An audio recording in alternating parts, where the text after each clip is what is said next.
Thank you, Katie.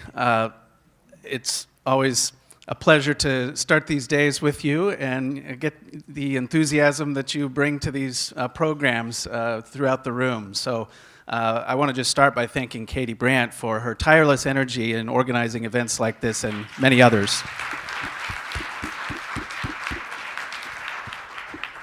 And we want to just express some appreciation to our Care to Cure sponsors today. There are 3 community partner sponsors, LCB Senior Living, Mass Bio, and Northbridge, and 3 community circle sponsors, Hearthstone, Golden Pond, and Benchmark. So thank you very much to our sponsors.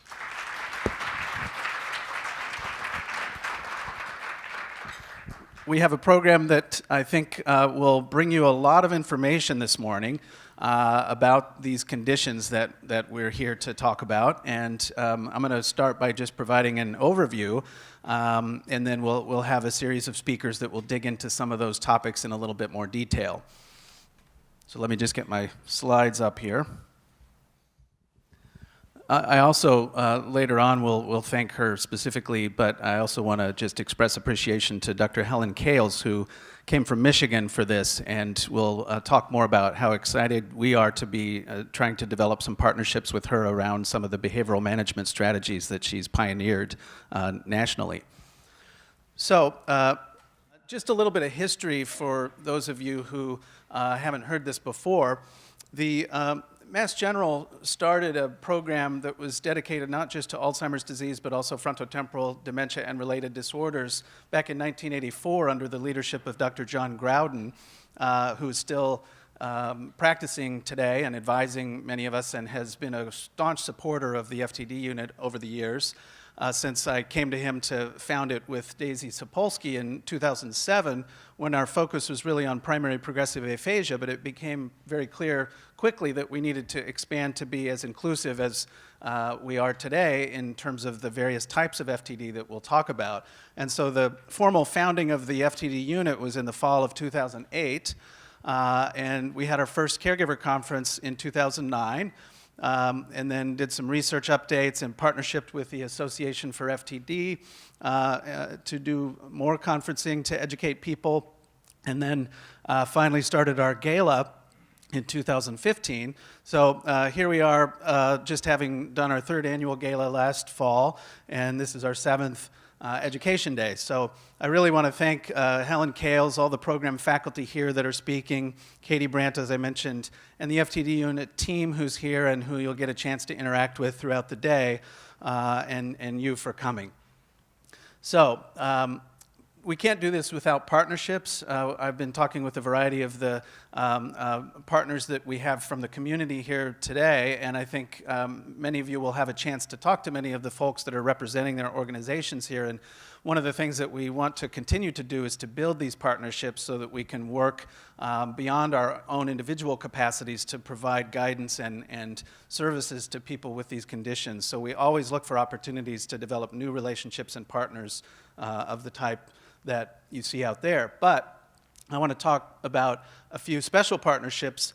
There are many of you who have spearheaded philanthropic activities to help fundraise around these conditions, and we greatly appreciate that because it enables us to start programs that we don't yet have real funding for, and that's critical to expand our operation.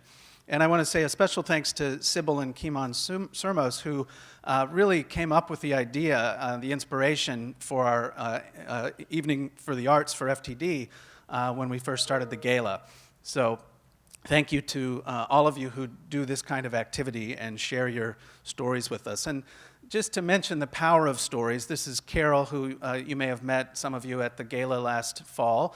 And she and her family were featured in Stat News, which is an online subsidiary of the Boston Globe, and shared their story in a very powerful and compelling way that I think continues to help us raise awareness for these conditions. And so we encourage people that are interested in sharing their stories and their experiences to talk with us about ways to do that, because sometimes we have a reporter or someone that has an opportunity to feature a particular patient or family's story.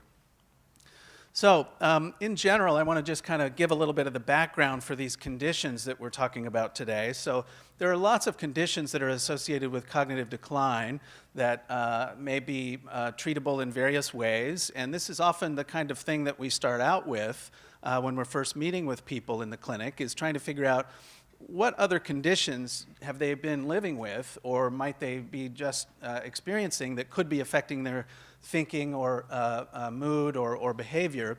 That includes medical conditions, psychiatric conditions, brain tumors, brain trauma, infections, stroke, and the thing that we ultimately try to identify in people with these conditions that we're talking about today is the evidence for a so-called neurodegenerative disease, and we'll talk more about what that means throughout the morning. In general, these neurodegenerative diseases that I'll go into in more detail work their damage over years, affecting sometimes cognitive function, sometimes behavior and mood, sometimes motor function.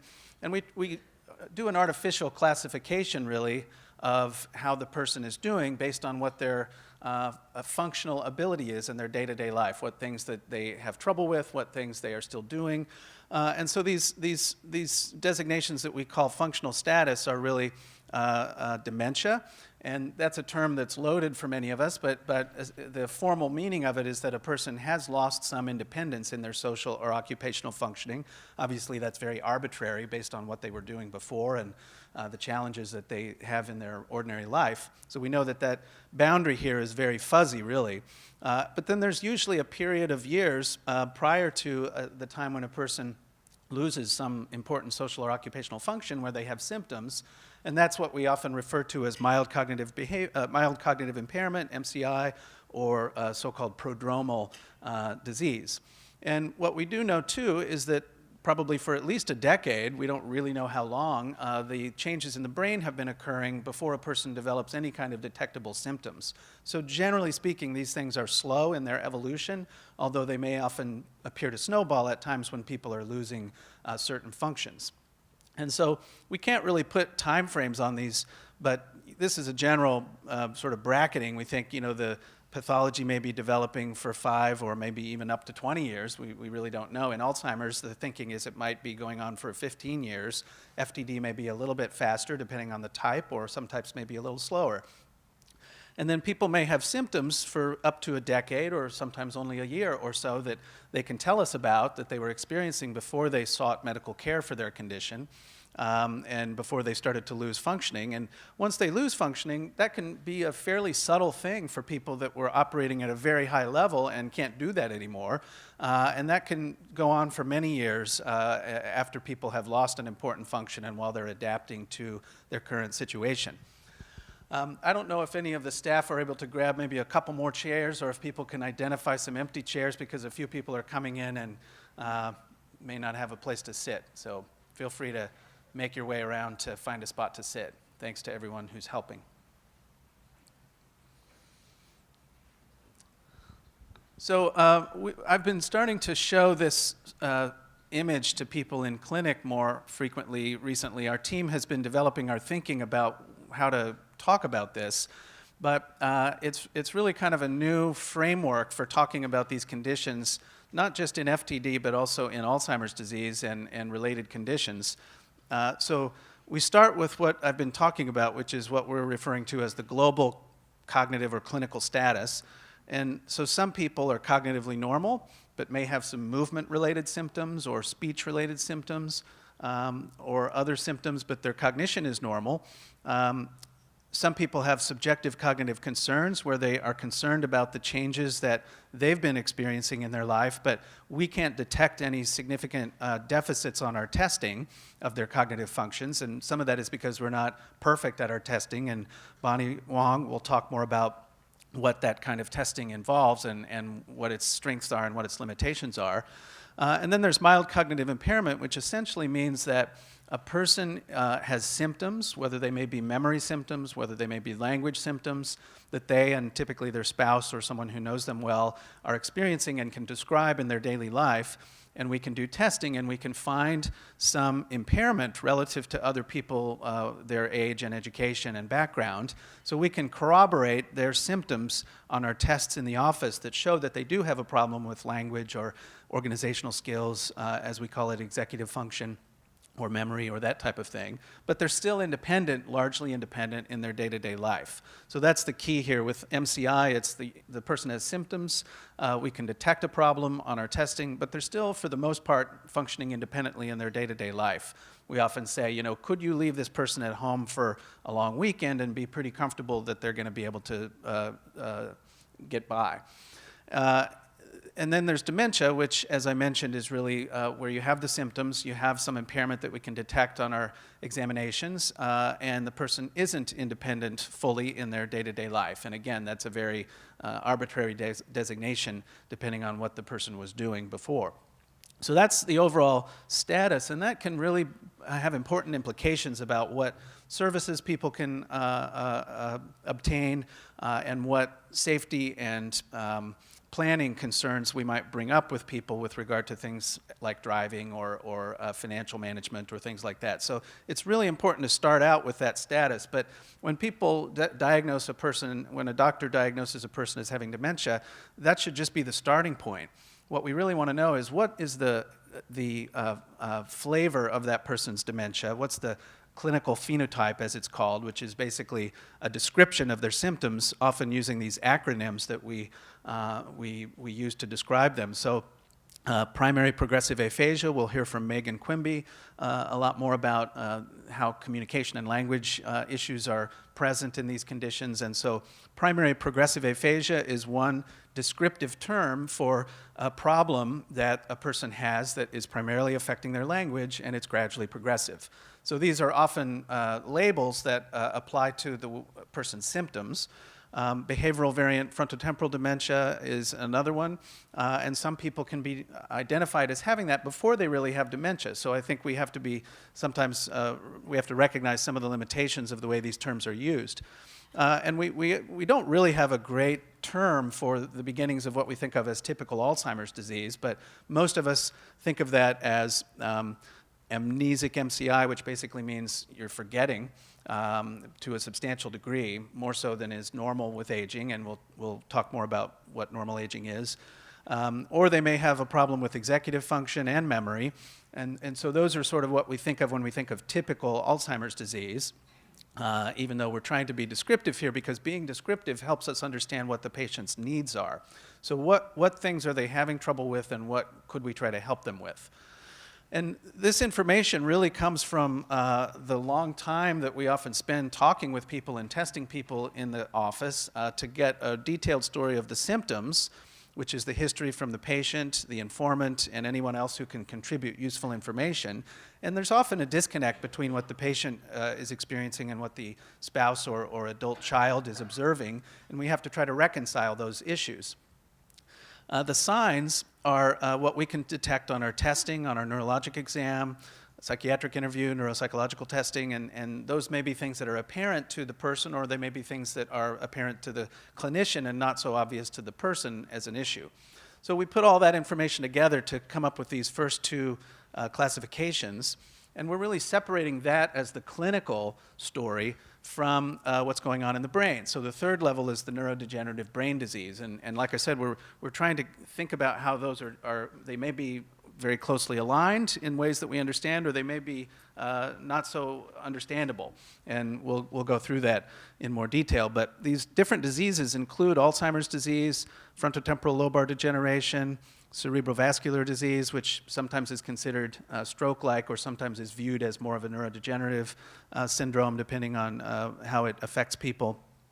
Lewy body disease and other diseases in the brain that I'll touch on throughout the presentation. And some of the ways that we try to identify which of the diseases is in the brain is by starting by looking at brain structure on an MRI or sometimes a CAT scan, and looking at brain function, often with a glucose PET scan, which I'll show some pictures of in a minute. Sometimes people will get other kinds of functional brain tests, but for the most part, those are not clearly diagnostic for these kinds of conditions. And then we try to figure out, if we can, what the molecular brain pathology might be, or what markers of it we might have that could help us infer what that might be. And for the most part, now we've got markers that we can measure with PET scans, different types of PET scans, and with spinal fluid for Alzheimer's disease. We don't yet have great markers for the different types of FTLD or related illnesses, and that's an area that is a very rapidly evolving area that the Association for FTD and the NIH is putting a lot of money into right now to try to help advance our ability to measure the markers of these biological changes in the brain. And we'll talk more about why that's important later, especially when Dr. McGinnis talks about treatment development. So how common is FTD? If we think about Alzheimer's disease, it affects maybe 5 million or so Americans. Parkinson's disease might be somewhere under 1 million or so. ALS is probably only as common as FTD, which we don't really know how common it is, but somewhere in the order of 50,000 to 150,000, maybe even 200,000 Americans. The epidemiology or the surveys of how frequent it is are challenging to do because, as many of you know here, it's hard to diagnose it and it often gets misdiagnosed. So we don't really know the numbers, but it's an order of magnitude less common than Alzheimer's disease. But it's thought to be maybe the third most common overall neurodegenerative dementia. So Alzheimer's and Lewy body are the two most common, and this is thought to be the third most common.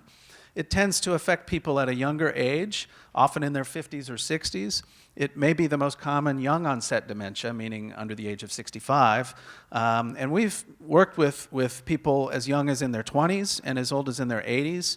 And for the most part, that's the experience of the field. So just because a person is older doesn't mean that they have Alzheimer's disease and not FTD. Just because they're younger doesn't mean that they have FTD and not Alzheimer's. We work a lot also with young onset Alzheimer's as well. And that can be a pretty different beast than Alzheimer's that affects a person starting in their 70s. So we increasingly are inclusive of people of any type, with any type of younger onset dementia of this sort, including Alzheimer's, or atypical forms of it, because I think that sometimes the diagnosis is challenging and the needs of people may be quite different than those of people with typical Alzheimer's. And with FTD, up to a third of cases may have a positive family history, but the key in thinking about the genetics is what is the family history for your family? So what happened to your mom? What happened to your dad? What happened to their mom? What happened to their dad? What are happening to the siblings of these people? So in your own family, if you have people that have lived to an old age without a dementia of the sort that the person is experiencing that we're talking about, that probably means that it's not inherited. If, on the other hand, you have someone that developed one of these conditions at, say, age 55, and their parent developed it at age 52 and maybe passed away at a young age from it, that's a lot more concerning. So we try to personalize our discussions of family history ourselves, and also with our colleague Diane Lucente, who's our genetic counselor that is always available to help people think about this. But for the most part, the majority of cases are sporadic, meaning we don't know why the person got it, and it doesn't appear to be inherited. And we work closely with families, as many of you know, to try to really personalize that information. So thinking more about the details of the clinical status of FTD and PPA and these different conditions. So in general, this is the kind of laundry list of terms that we use.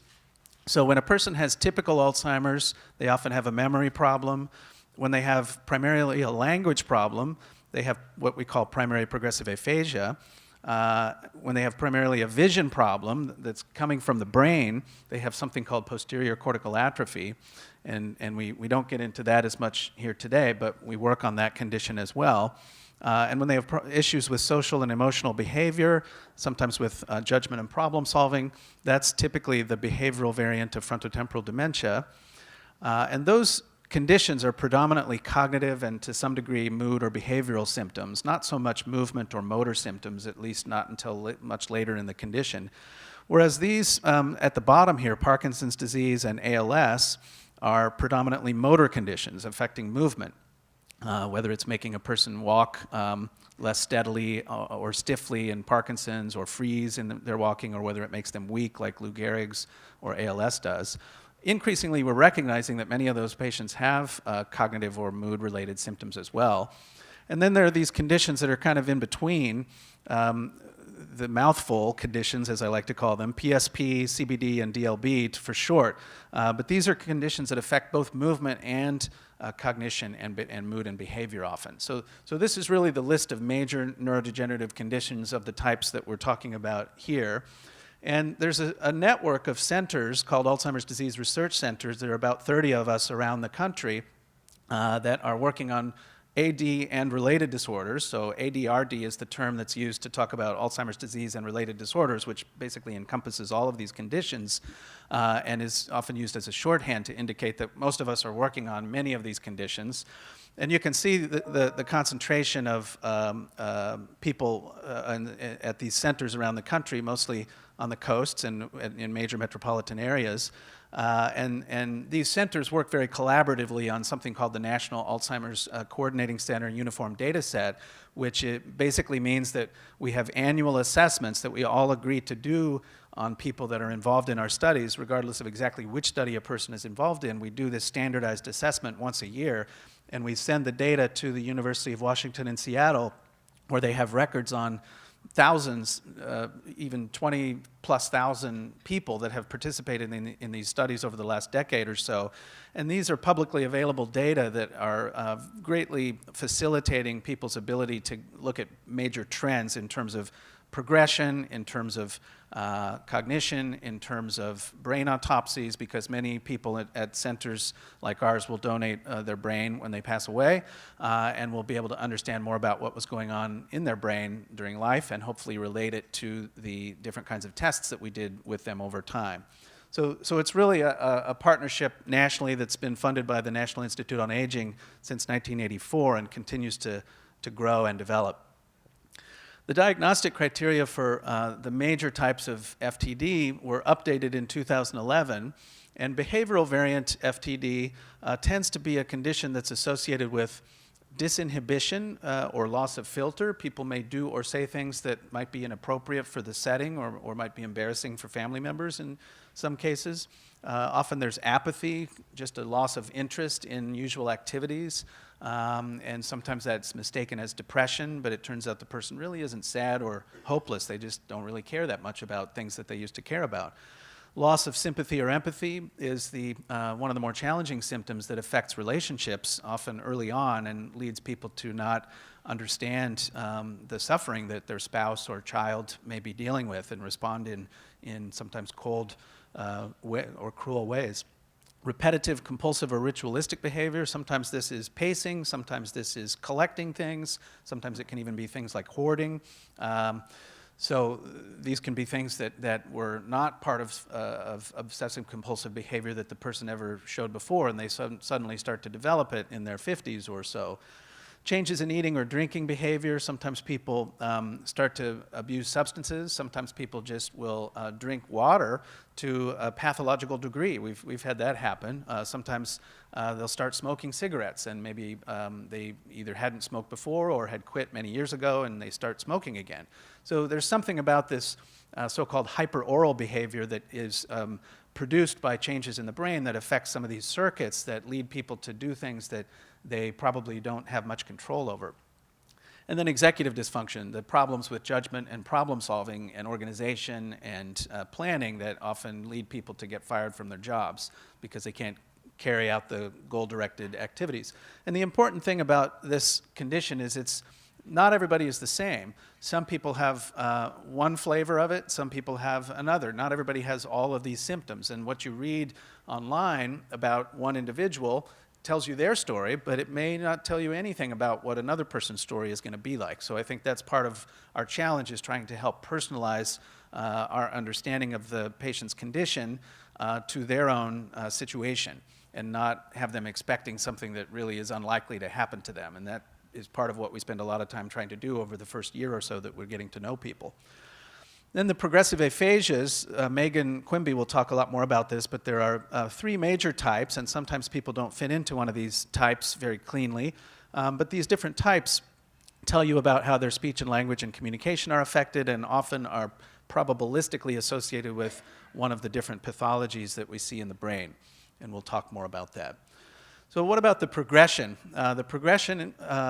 FTD typically starts out distinctly as one of these variants, one of these types, but it progresses to involve other domains. And one of the things that I think we continue to try to emphasize to people with progressive aphasia is that, sooner or later there will be other issues that either may involve memory or may involve judgment and problem solving or may involve mood and behavior. And we can try to help people anticipate that as we get to know them better. But it's often difficult to know when the time is going to be that those things start to happen and what exactly their nature will be. And then depending on the type and the location of changes in the brain, we often see changes in a person's movement that weren't present early on. That may be incoordination, slowing or stiffness, changing in their walking, sometimes falls, changes in their eye movements, or changes in their swallowing. And that's something that we assess on our neurologic exam, that the speech and language pathologists will assess on their exam, and that we use to think about the needs that the person has and the safety issues that may be new that need to be addressed in those areas. And then we don't really know what the survival is likely to be for every individual person. We've had some people with a very rapid progression leading from diagnosis to death within a couple years. That's incredibly rare. We've had many people that have lived for much more than a decade with symptoms and sometimes with reasonable quality. So this is something that we try to help people think about, is what their prognosis is, even if it's very difficult to put a very concrete number of years on that. The average may be 7 to 10 years, but that really depends on how early the diagnosis is made, and I think that increasingly we're seeing the diagnoses made earlier, and so we think people have longer and hopefully longer quality of life as well along with that, if we can help to institute some of the supports that we'll talk more about today. Treatment is limited, unfortunately, but I always like to say we can treat FTD. We may not be able to stop it. We may not be able to reverse it. We may not be able to really change the course of what's going to happen to a person, but we can treat it from the broad perspective, and Dr. Kales will talk more about this in her keynote lecture today. And treatment we have to view as not just the patient, but as the family, as their social community of friends in some cases too, and we have to think about it from a multidisciplinary perspective, including with our community partners who often provide some of the most valuable aspects of treatment. But there are some medicines that have so-called randomized controlled trial data to support their ability to help ameliorate some of the symptoms. Most of those are medicines that are approved as antidepressants by the FDA, but can be used for things like compulsive or impulsive behaviors, sometimes some of the disinhibition or in some cases agitation can be helped by those medicines. So there are some things that can take the edge off of some of the symptoms, and so we often try them. For the most part, the Alzheimer medicines don't often provide much help, although sometimes we try them if there are memory problems. Stimulants don't tend to provide a lot of help for apathy. They often just make the person more active in ways that are not particularly productive. Antipsychotics may be necessary, but come along with side effects, and we have to be careful about their use. Some anti-seizure medicines, anticonvulsants, can be used as mood stabilizers and can be helpful. So this can be a fairly complicated discussion to have, and we do our best to try to bring in other expertise from psychiatry or other resources if we need to, but we can often do something to help with medicines.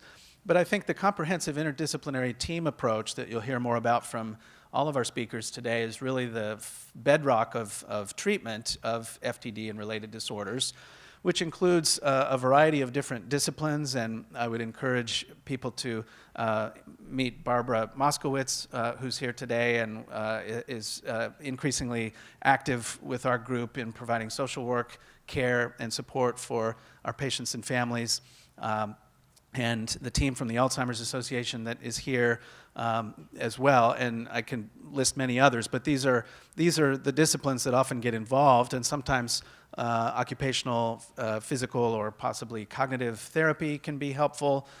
Usually that's best in conjunction with the family member, and Megan will talk more about that from a speech and language perspective. and then the Alzheimer's Association and Association for FTD and other community organizations, and the community care programs that we have here today. Is that this computer making that sound?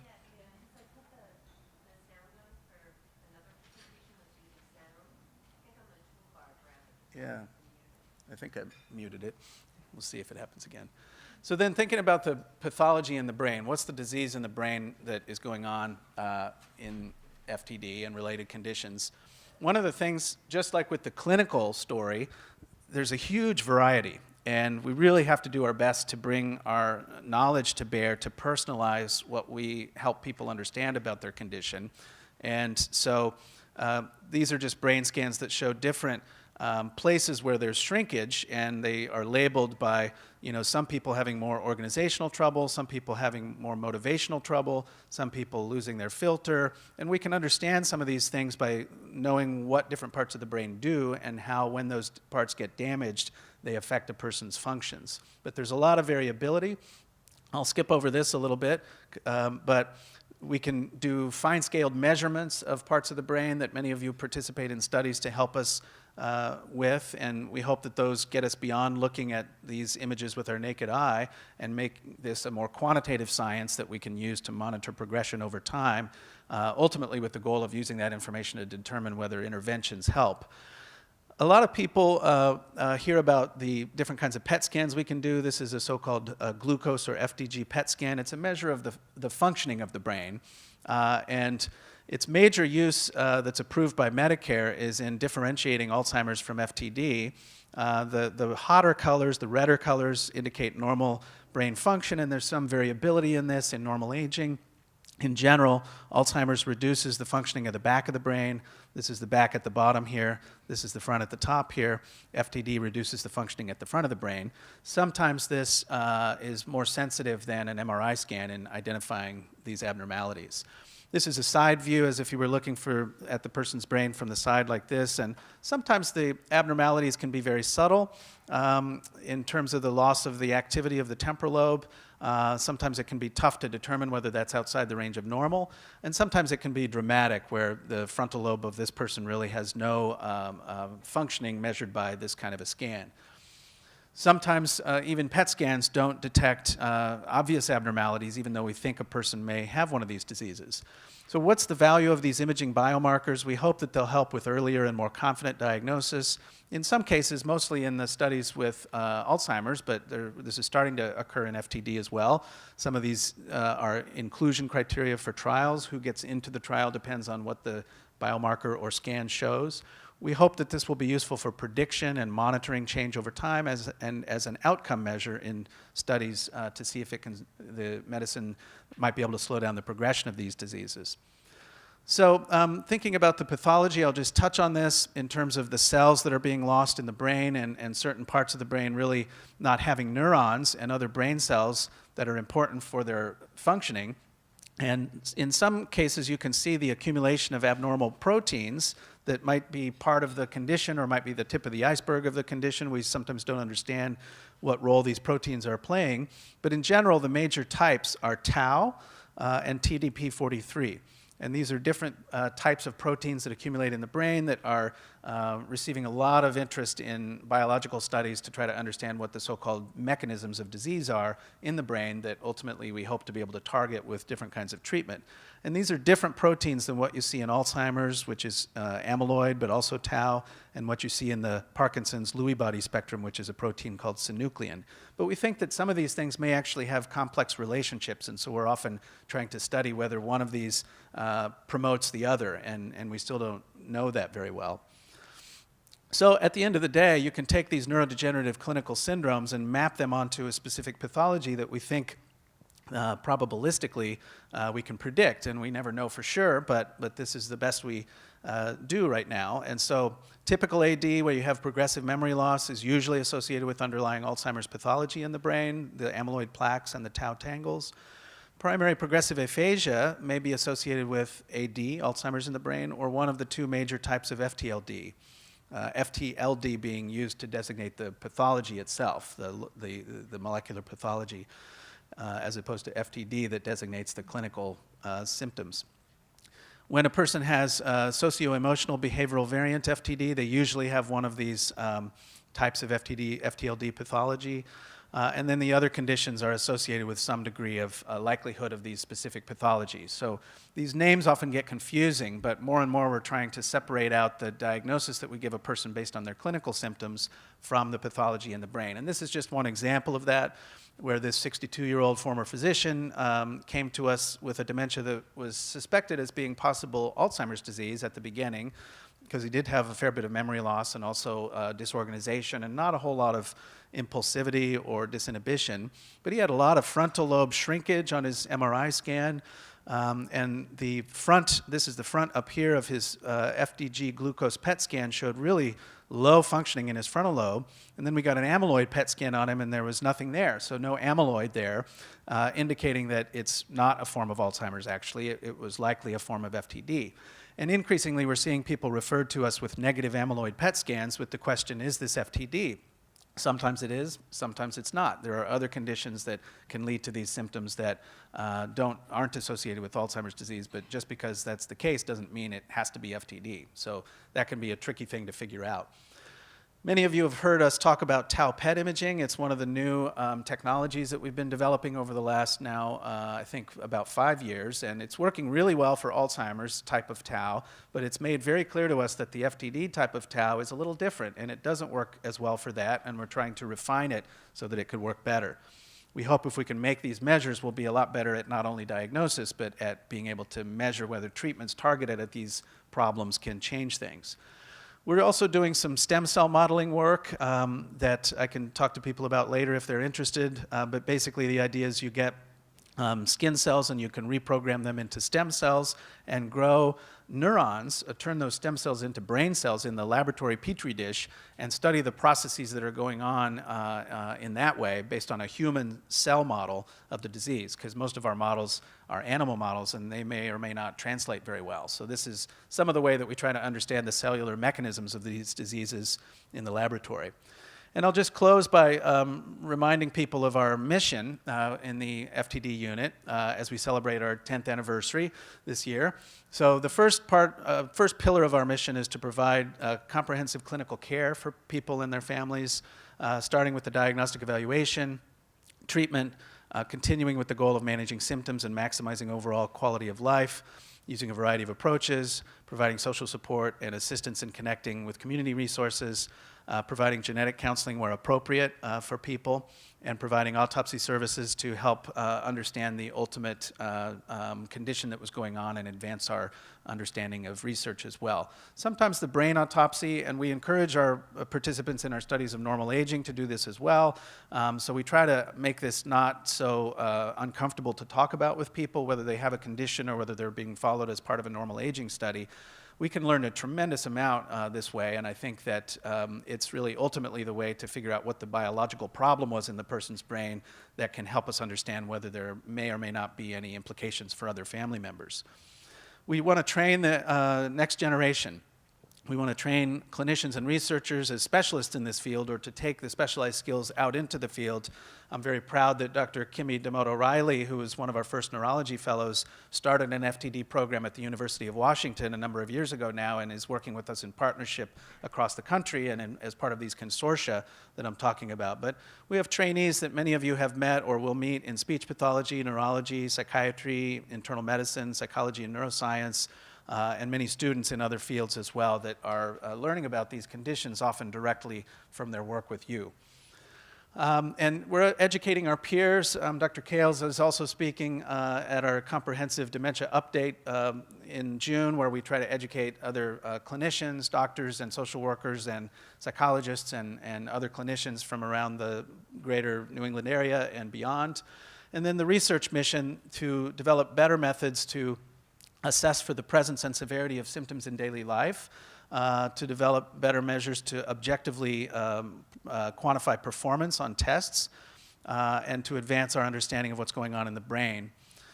And there's, just in the last few years, the first national consortia have been developed focused on FTD that are mostly being run out of these Alzheimer's centers, but the focus of the collaborative efforts from these centers, as an example of one of these projects, is on familial FTD, and another one is on sporadic FTD. So we're really seeing a lot more resources put into this at a higher level from the federal government and from the academic medical centers, and also from the pharmaceutical industry. We just had a recent FTD treatment study group meeting with members of the pharmaceutical industry and the FDA, trying to really move the needle forward in terms of our ability to at least test medicines that we think might be able to help people as they go through the process of these diseases. So I think I'll end here and thank everyone for their attention, and look forward to talking about any of the topics that I mentioned later on in the day. So thank you very much.